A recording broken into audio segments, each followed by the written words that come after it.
IIM UPSC tuitions only in Tirumala IAS Institute, Chaitanyapuri. Call chesi ipude join avvandi.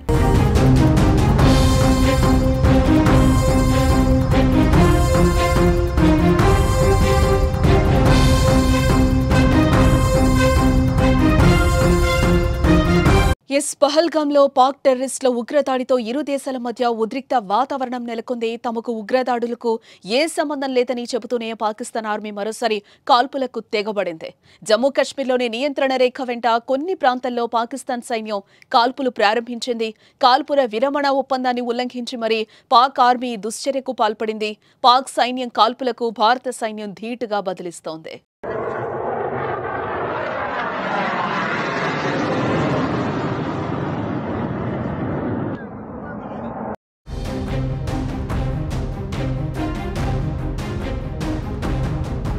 పహల్గామ్లో టూరిస్టులను ఉగ్రవాదులు కాల్చి చంపిన కొన్ని రోజుల వ్యవధిలోనే LOC వెంబడి కాల్పులు మోతమోకింది. ఉగ్రదాడి నేపథ్యంలో పాకిస్తాన్తో ఇప్పటికే బలహీనంగా సంబంధాలను భారత్ మరింత తగ్గించేందుకు ప్రయత్నిస్తున్న తరుణంలో ఇరు దేశాల మధ్య ఉద్రిక్తతలు పెరిగాయి. ఈ నేపథ్యంలోనే LOC వెంబడి కొన్ని చోట్ల పాకిస్తాన్ సైన్యం చిన్న ఆయుధాలతో ఫైరింగ్ ప్రారంభించింది. ఈ ఫైరింగ్ ను భారత సైన్యం తిప్పికొట్టింది. ఈ ఘటనలో ఇప్పటివరకు ఎలాంటి ప్రాణ నష్టం సంభవించలేదని ఆర్మీ అధికారి వెల్లడించారు.